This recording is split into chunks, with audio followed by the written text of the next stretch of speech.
आप सबको जय मसीह की। आज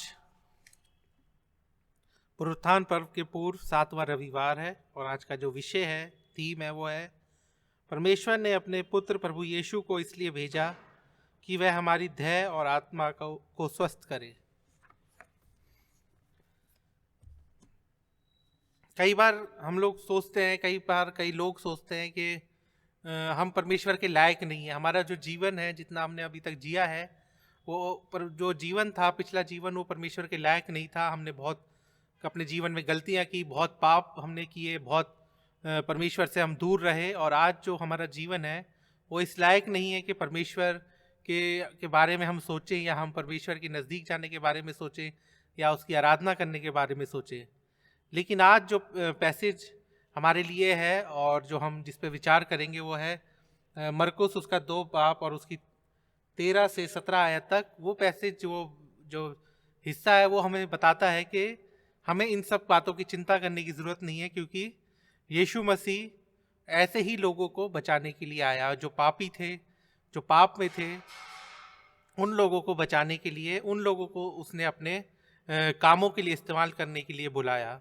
तो आज जो पैसेज, जैसा भी मैंने बताया कि हमारा जो जिस पर हम विचार करेंगे वह मरकुस उसका 2 बाब और उसकी 13 से 17 आयत तक। वहाँ लिखा है, फिर वह निकलकर झील के किनारे गया और सारी भीड़ उसके पास आई और वह उन्हें उपदेश देने लगा। जाते हुए उसने हल्फाई के पुत्र लेवी को चुंगी की चौकी पर बैठा देखा और उससे कहा, मेरे पीछे हो ले। और वह उठकर उसके पीछे हो लिया। जब वह उसके घर में भोजन करने बैठा, तब बहुत से चुंगी लेने वाले और पापी यीशु और उसके चेलों के साथ भोजन करने बैठे, क्योंकि वह बहुत से थे और उसके पीछे हो लिए थे। शास्त्री और फरीसियों ने ये देखकर कि वह तो पापियों और चुंगी लेने वालों के साथ भोजन कर रहा है, उसके चेलों से कहा, वह तो चुंगी लेने वालों और पापियों के साथ खाता पीता है। यीशु ने यह सुनकर कहा, भले चंगों को वैद्य की आवश्यकता नहीं, परंतु बीमारों को है। मैं धर्मियों को नहीं, परंतु पापियों को बुलाने आया हूँ। तो आज का जो पैसेज है उसमें हम जो 3 बातें देखेंगे, उसमें जो सबसे पहली चीज़ है वो है, यीशु पापियों को अपने पीछे आने के लिए बुलाता है। तो 13 से 14 आयत में हम देखेंगे, फिर वह निकलकर झील के किनारे गया और सारी भीड़ उसके पास आई और वह उन्हें उपदेश देने लगा। जाते हुए उसने हल्फाई के पुत्र लेवी को चुंगी की चौकी पर बैठा देखा और उससे कहा, मेरे पीछे हो ले। तो हम इसमें देखते हैं कि यीशु मसीह जो अपनी शिक्षा देना है, लोगों को चंगाई करना है, वो जारी रखे हुए हैं। और यहाँ पे हम एक चीज़ जो नोटिस करते हैं वो देखते हैं कि वो लोगों को ना तो किसी मंदिर में, ना किसी आराधनालय में उनको उपदेश दे रहा था या शिक्षा दे रहा था, बल्कि उसको जहाँ उसको मौका मिलता था या जहाँ लोग उसके पास आ जाते थे, वो उनको वहीं शिक्षा देने लगता था। फिर चाहे वो किसी का घर हो, जैसे हम पीछे देखें अगर, तो पतरस के घर जब गया तो वहाँ उसकी जो सास बीमार थी और वो वहाँ उसको चंगा किया। और फिर बहुत से बीमार लोगों को, बहुत से दुष्ट आत्मा जिनमें थी, उनको उसने चंगाई दी। फिर अभी हम देखते हैं कि वो झील के किनारे निकला था, तो वहाँ पे उसके पास भीड़ आ गई, तो वहाँ पे वो उनको उपदेश देने लगा, शिक्षा देने लगा। तो यीशु मसीह कहीं पे भी जो अभी उनको मौका मिलता था, वो लोगों को शिक्षा देते थे, लोगों को चंगाइयाँ देते थे। और यहाँ पे हम देखते हैं जब वो ये कर रहे थे और वो जब वहाँ से जा रहे थे, तो उन्होंने लेवी को देखा, जो एक चुंगी लेने वाला व्यक्ति था। और लेवी को हम वही व्यक्ति है जिसको हम मती के नाम से जानते हैं, जिसने मती का सुसमाचार लिखा। और वो मती जो यीशु मसीह के 12 चेलों में से एक था। तो जो उसका काम था वो ये था कि वो जो लोग उस शहर में आते थे या जो लोग उसमें व्यापार करते थे, उनसे वो टैक्स लेता था। और वो टैक्स जो था वो सरकार के नाम के लिए लेता था, सरकार को जमा कराता था। और जब यीशु मसीह उसके पास से निकले तो उन्होंने उसको पुकारा, और वो एकदम से ठीक उस तरह से जिस तरह से पतरस और अंद्रियास और यूहन्ना और उसका भाई यीशु के बुलाने पर एकदम उसके पीछे हो लिए थे, उसी तरह से जो ये लेवी था वो भी यीशु मसीह के पीछे हो लिया। और शायद हमें यहाँ पे ये ना लगे कि ये कोई बहुत बड़ी बात है कि यीशु मसीह ने लेवी को बुलाया और वो उसके पीछे हो लिया। लेकिन अगर हम ये देखें कि उस ज़माने में जो एक टैक्स कलेक्टर की जो एक स्थिति थी या जो उसका रुतबा था समाज में, वो बहुत ही तिरस्कारित था। लोग उसको तिरस्कार की नज़र से देखते थे, उन लोगों को क्योंकि वो अपने जो उसकी पोजीशन होती थी वो उसको यूज़ करते हुए लोगों से वो पैसा इकट्ठा करते थे सरकार के लिए, और उसमें से उनको कुछ हिस्सा रखने की इजाज़त होती थी। तो वो ज़्यादा से ज़्यादा टैक्स कलेक्ट करना चाहते थे, ज़्यादा ज़्यादा कर था वो कलेक्ट करना चाहते थे, ताकि उनका हिस्सा ज़्यादा से ज़्यादा हो सके। तो इसके लिए वो बेईमानी तरीके या गलत तरीके भी इस्तेमाल करते थे, लोगों को गलत तरीके से उनके ऊपर टैक्स लगा के उनसे टैक्स वसूल करते थे। तो वो, और ऊपर से जब हम लेवी के बारे में देखते हैं तो वो एक यहूदी था। तो एक तो वो कर लेने वाला था, टैक्स कलेक्टर था, और ऊपर से वो यहूदी था जो एक टैक्स कलेक्टर बन गया था, जो एक कर लेने वाला बन गया था। तो ये एक बहुत ही उस समय के हिसाब से देखें तो एक बहुत ही बुरी बात थी, क्योंकि जो बाकी जो यहूदी लोग होते थे वो उसको एज ए गद्दार उसको ट्रीट करते थे, गद्दार के रूप में उसको देखते थे, वो उसको अपने दुश्मन के रूप में देखते थे। और उस समय के हिसाब से वो किसी भी उनके व्यवहार में या किसी कार्य प्रोग्राम वगैरह में उसमें वो पार्टिसिपेट नहीं कर सकते थे। उनको एक तरह से आउटकास्ट कर दिया जाता था समाज में से, उनको समाज से निकाल दिया जाता था। वो किसी को जज करने के लिए या किसी के लिए गवाही देने के लिए कोर्ट में वो उसके लायक भी नहीं उनको समझा जाता था, उनको परमिशन नहीं थी। साथ ही साथ उन्हें आराधनालयों से निकाल दिया जाता था, या और यहाँ तक कि उनको जो उनके साथ जो व्यवहार किया जाता था वो ना केवल उनके साथ बल्कि उनके परिवार के साथ भी यही व्यवहार किया जाता था। तो इतनी बुरी नज़र से या छोटी नज़र से जो टैक्स कलेक्टर थे, और ऊपर से अगर वो यहूदी हो तो उनको देखा जाता था। तो जो लेवी था वो एक यहूदी था और वो एक टैक्स कलेक्टर था, और यीशु मसीह ने उसको अपने पीछे आने के लिए बोला, और वो तुरंत अपना काम को छोड़कर यीशु मसीह के पीछे हो लिया। बहुत से लोग इस समय, या बहुत से लोग हम जानते हैं, या हम में से हो सकता है कोई ऐसा हो जो ये सोचता हो कि परमेश्वर मेरे को कभी अपने काम के लिए नहीं बुलाएगा, या परमेश्वर कभी अपने काम के लिए मेरे को इस्तेमाल नहीं करेगा, परमेश्वर कभी मेरी सुधि नहीं लेगा। लेकिन हम जो ये सोचते हैं, और फिर ये भी सोचते हैं कि अगर मैं इतना ज़्यादा परमेश्वर से दूर हूँ कि अगर मैं चर्च चला जाऊँ तो शायद चर्च की छत मेरे ऊपर गिर जाए। तो कई लोगों के मन में ये बात होती है, क्योंकि वो अपने आप को उनको ये मालूम होता है कि जो मेरा जीवन है बहुत पापी है, बहुत पाप किए हैं या बहुत गलत काम किए हैं, और मैं परमेश्वर के सामने लाने लायक नहीं हूँ। तो वो जो हमारे पाप होते हैं वो हमें परमेश्वर के नज़दीक जाने के लिए हमारे लिए रुकावट का काम करते हैं। लेकिन जब हम वचन को पढ़ते हैं तो हमें ये पता लगता है कि जो जितना ज़्यादा यीशु मसीह के जो चेले थे, उसमें से ऐसे बहुत से जो लोग थे जो यीशु मसीह के जो फॉलोअर्स बने बाद में, जो बहुत ज़्यादा पाप में थे। अगर हमारे सामने एक एग्जाम्पल हम देखें, पौलुस का एग्जाम्पल देखें, जो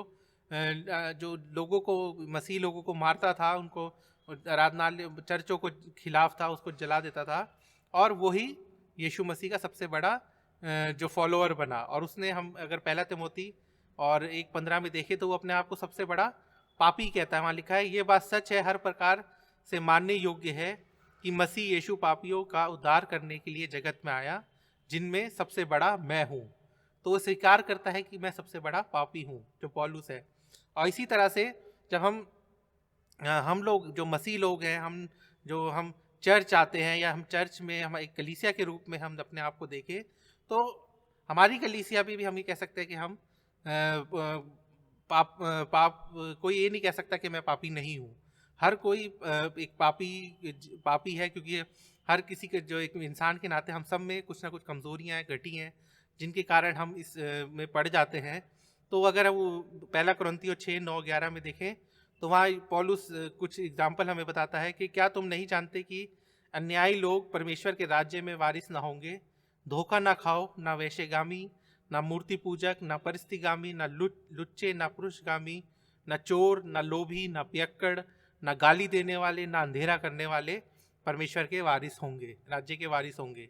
तो जिनके अंदर ये सब गलती पाप हैं, जिनके अंदर ये सब कमियां हैं, वो सब परमेश्वर के राज्य के वारिस नहीं होंगे। तो हमें अपने आप को जांचना है कि हम किस तरह से, हमारे जीवन में क्या पाप है, क्या कमियां हैं हमारे जीवन की। हम ये ना सोचे कि अगर हम कलीसिया में बैठे हैं तो हम दूसरों को देख के ये ना सोचे कि बाकी सारे मेरे से बेहतर हैं, मैं ही सबसे बड़ा पापी हूँ, और ना हम ये सोचे कि बाकी सारे पापी हैं, मैं सबसे बेहतर हूँ, मैं सबसे बड़ा धार्मिक हूँ, क्योंकि हम नहीं हैं, हम सब पापी हैं, हम सब ने पाप किया है। अगर हम क्रूस के नीचे जाते हैं तो हम एक बराबर हैं, क्या चाहे कोई भी हो, हर एक जन पापी है। और जिस तरह से जो वो लेवी था, जो मती जिसको हम मती जिसको हम अच्छे से जानते हैं, वो उसको यीशु मसीह ने बुलाया और वो यीशु मसीह के पीछे हो लिया। उसके लिए बहुत कुछ दांव पे लगा हुआ था, अगर हम यहाँ पे देखें।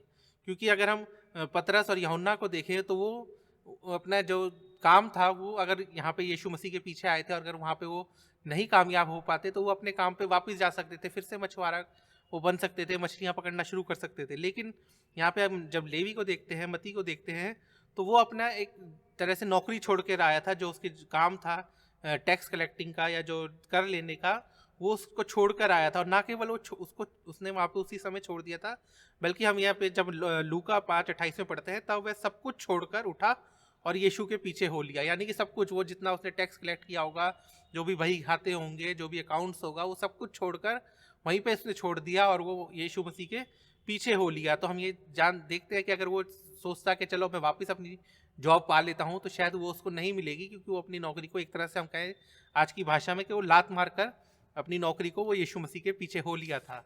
तो उसके पास वापस जाने का कोई रास्ता नहीं था। और वो ये सोचता कि अगर मैं यीशु मसीह के पीछे उसके नहीं जाना है और वो अपने नौकरी पे जाता, तो उसके पास ऐसा कोई रास्ता नहीं था। और वो लेकिन यीशु मसीह को उसने थामा और वो यीशु मसीह के पीछे पीछे हो लिया। फिर दूसरी चीज़ हम इस पैसेज में जब हम देखते हैं 15-16 आयत में, वहाँ हम देखते हैं यीशु जो पापी हैं उनके साथ संगति करता है, उनको संगति करने के लिए बुलाता है। तो फिर 15-16 में लिखा है, और वह उठकर उसके पीछे हो लिया और वह उसके घर में भोजन करने बैठा। और बहुत से चुंगी लेने वाले और पापी यीशु और उसके चेलों के साथ भोजन करने बैठे, क्योंकि वे बहुत से थे और उसके पीछे हो लिए थे। और शास्त्रियों और फरीसियों ने ये देखकर कि वह पापियों और चुंगी लेने वालों के साथ भोजन कर रहा है, उसके चेलों से कहा, वह तो चुंगी लेने वालों और पापियों के साथ खाता पीता है। तो हम यहाँ देखते हैं कि जो मती था, जो लेवी था, वो यीशु मसीह के पीछे आया और वो उससे बहुत वो खुश था। और उसने उसी खुशी में अपने घर में सबको इनवाइट किया और एक बड़ा भोज उसने वहाँ पे रखा। और उस भोज में कौन लोग थे? और जो टैक्स कलेक्टर जो उसके पीछे हो लिए थे, और जो पापी, जो यहाँ पे लिखा है कि चुंगी लेने वाले और पापी उस जो लोग थे, वो सब उसके पीछे हो लिए थे। तो वो सारे लोग उस समय उसके साथ वहाँ पे भोजन करने बैठे, यीशु मसीह और उनके चेलों के साथ। तो जो यहाँ पे एक तो टैक्स कलेक्टर है जो चुंगी लेने वाले हैं, और दूसरा जो पापी यहाँ पे दिया गया है, तो ये वो लोगों के बारे में है जिनकी समाज में एक जो रेपुटेशन थी, जो स्थिति थी, वो बहुत खराब थी। लोग उनको पापियों के रूप में देखते थे। फिर चाहे वो टैक्स कलेक्टर्स हो, चाहे वो व्यभिचारी हों, चाहे वो समाज से निकाले हुए लोग थे, तो उन सबको पापी गिना जाता था। तो वो लोग भी और वहाँ पे आके यीशु मसीह के साथ बैठकर वहाँ पे भोजन करने लगे। लेकिन जब फरीसियों ने ये देखा तो वो इसको देखकर वो खुश नहीं हुए, और उन्होंने तुरंत यीशु मसीह के चेलों को बुलाकर उनसे बोला कि ये तो पापियों और चुंगी लेने वालों के साथ खाता और पीता है। तो ये जो उनका सवाल था, ये कोई एक वैसा आम सवाल नहीं था। वो एक तरह से उसके ऊपर इल्ज़ाम लगा रहे थे कि जो यीशु मसीह है वो पापियों की संगति में रहता है, चुंगी लेने वालों की संगति में रहता है। तो वो एक तरह से उसके ऊपर इल्ज़ाम लगा रहे थे। और अगर हम मरकुस के शुरुआती चैप्टर्स में देखें, जैसे अभी हम दूसरे ही चैप्टर में हैं, तो वहाँ पे हम ये पाते हैं कि मती 6 में, अगर मती 2:6 में देखें, तो वहाँ पे जो चुंगी लेने वाले जो फरीसी और शास्त्री थे, तो उन्होंने कहा, तब कई शास्त्री वहाँ बैठे थे अपने मन में विचार करने लगे। तो मरकुस 2:6 में हम देखते हैं कि जो शास्त्री और फरीसी थे, वो वहाँ पे अपने मन में विचार कर रहे थे यीशु मसीह ने जब लकवे के रोगी को चंगा किया था, कि वो किस तरह से वो ये काम कर रहा है। फिर हम यहाँ पे देखते हैं इस वाले पैसेज में जो अभी हमने पढ़ा है, उसकी 16वीं आयत में, तो वहाँ लिखा, शास्त्री और फरीसी ने ये देख कर तो वह पापियों और चुंगी लेने वालों के साथ भोजन कर रहा है, उसके चेलों से कहा। पहले उन्होंने अपने मन में विचार करा, अब दूसरी दफ़ा वो उसके चेलों से उसके बारे में शिकायत कर रहे हैं। तीसरा हम देखते हैं मरकुस 2:24 में, वहाँ पे लिखा है, तब फरीसियों ने उससे कहा, देख ये सबत के दिन वह काम क्यों करते हैं, यह उचित नहीं है। यहाँ पे वो यीशु मसीह से अब डायरेक्ट यीशु मसीह के पास आ गए। पहले वो मन में विचार कर रहे थे यीशु मसीह के विरुद्ध, फिर वो चेलों से बोला, अब वो खुद यीशु मसीह को बोल रहे हैं। और इससे आगे अगर हम जाएं तीसरे चैप्टर में, तो वहाँ पे 3:6 में लिखा है कि वो उसको मारने का, तब फरीसी बाहर बाहर जाकर तुरंत हेरोदियों के साथ उसके विरोध में सम्मति करने लगे और उसे किस प्रकार नष्ट करें, तो उसके मारने की प्लानिंग होने लगी। तो हम मरकुस के गॉस्पेल में, उसके सुसमाचार में हम शुरू में ही देखते हैं कि किस तरह से जो फरीसी और सदुकी थे, बाकी शास्त्री थे, वो यीशु मसीह की खिलाफत उनके मन में कैसे बढ़ती चली गई और वो यहाँ तक पहुँच गई कि शुरू में ही, तीसरे चैप्टर में ही, कि वो उसको मारने के लिए प्लानिंग करने लग गए। तो जब फरीसियों ने देखा कि वो उनके साथ खाता पीता है, और क्योंकि उन्होंने अपने कुछ रूल बना रखे थे कि वो गैर यहूदियों के साथ वो संगति नहीं करते थे, जो पापी होते थे उनके साथ वो संगति नहीं करते थे, उनसे बातचीत नहीं करते थे, और जो कुछ इस तरह से, तो वो लोग उनको उस तरह से नज़र से देखते थे। और इस समय वो यीशु मसीह को ऐसे देख रहे थे कि अगर कोई पास्टर किसी बार में बैठा हो और उसकी कांग्रीगेशन में से कोई व्यक्ति उसको देख ले कि पास्टर यहाँ पे क्या कर रहे हैं, तो उसी तरह से वो यीशु को देख रहे थे कि वो पापियों के साथ बैठकर खा रहा है, पी रहा है और उनके साथ संगति कर रहा है। तो यहाँ पे हम देखते हैं कि फरीसी जो थे वो यीशु मसीह के एकदम खिलाफ हो रहे थे और उसको वो नीची नज़र से देख रहे थे क्योंकि वो पापियों के साथ बैठा था। लेकिन यीशु मसीह जो था वो उनको जो जो जिनको ज़रूरत थी सचमुच में, जैसे उस हमारा जो थीम है कि वो बीमारों को, जैसे यीशु मसीह ने बोला आखिरी में भी कि मैं बीमारियों को चंगा करने के लिए आया हूँ, जो पापी हैं उनको चंगा करने के लिए आया हूँ। तो यहाँ पे वही कर रहा है जो उनके साथ ही वो संगति कर रहा है। और एज ए मसीह हमारा भी यही जिम्मेदारी है, या हमारा भी ये काम है कि अगर हम, यीशु मसीह ने हमें बुला लिया है, हमें चुन लिया है, तो हम अपने आप को केवल कलीसिया तक सीमित ना रखें, अपने कामों को उसके लिए हम चर्च तक सीमित ना रखें, बल्कि हम दूसरे जो अन्य जाति के लोग हैं जो नहीं जानते मसीह के बारे में, उनको हमें जाके बताना चाहिए, उनको उसके बारे में हमें सिखाना चाहिए। जो आशा की किरण हमें मिली है उद्धार के लिए, वो हमें दूसरों के साथ उसको साझा करना चाहिए, अपने काम की जगह पे, अपने पड़ोस में, अपने जहाँ भी हमारे इसका संबंध है लोगों से, हम उन लोगों के साथ परमेश्वर की और यीशु मसीह की बातों को साझा करना चाहिए। क्योंकि हमने अगर पाप से छुटकारा पा लिया है तो ज़रूरी है कि जो लोग यीशु मसीह को नहीं जानते हैं और जो उससे दूर हैं, वो भी उसको जाने और उसकी नज़दीकी में आए। फिर तीसरी चीज़ हम देखते हैं कि यीशु मसीह जो पापी हैं उनको पश्चाताप के लिए बुलाते हैं। वहाँ 17वीं आयत में लिखा है, यीशु ने ये सुनकर कहा, भले चंगों को वैद्य की आवश्यकता नहीं परंतु बीमारों को है, मैं धर्मियों को नहीं परंतु पापियों को बुलाने आया हूँ। तो जो तीसरी चीज़ है, यीशु मसीह कहते हैं कि मैं जो डॉक्टर है, वो अगर एक डॉक्टर है, अगर वो अपने काम को वो ठीक से नहीं करता है और जहाँ मरीज़ है उनको वो नहीं देखता है, तो वो अपना काम ठीक से नहीं कर रहा है। लेकिन जो एक अच्छा डॉक्टर है, वो जहाँ पे ज़रूरत है उसकी, जहाँ पे बीमार लोग हैं, वो खुद ब खुद वहाँ पे जाकर उनकी सेवा करता है या उनकी सुधि रहता है और उनको चंगाई देने की कोशिश करता है, उनका इलाज करता है। तो जो जो एक सही, क्योंकि अगर कोई जो सही है उसको डॉक्टर की ज़रूरत नहीं है, जो बीमार है उसको डॉक्टर की ज़रूरत है। और इसी तरह से यीशु मसीह कहते हैं उन फरीसियों को कि जो बीमार है उसको डॉक्टर की ज़रूरत नहीं है, वैद्य की ज़रूरत नहीं है, लेकिन और इसी तरह से जो पापी हैं उनको मसीहा की ज़रूरत है, जो पापी हैं उनको उद्धारकर्ता की ज़रूरत है। और इसीलिए वो यीशु मसीह वहाँ पे जो सारे चुंगी लेने वाले लोग थे और जो पापी लोग थे उनके साथ वो संगति कर रहा था।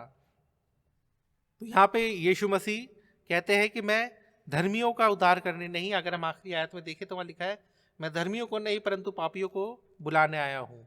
तो जो यहाँ पे धर्मी शब्द है, हम कह सकते हैं कि एक व्यंग्यात्मक शब्द के रूप में हम देख सकते हैं, क्योंकि कोई भी अपने आप को धर्मी नहीं कह सकता। अगर कोई अपने आप को धर्मी कहता है तो वो झूठ बोलता है, क्योंकि वो दूसरों के सामने तो अपने आप को धर्मी पेश कर सकता है, अपने आप को धर्मी दिखा सकता है, लेकिन वो परमेश्वर की नज़र में उसको नहीं देख सकता।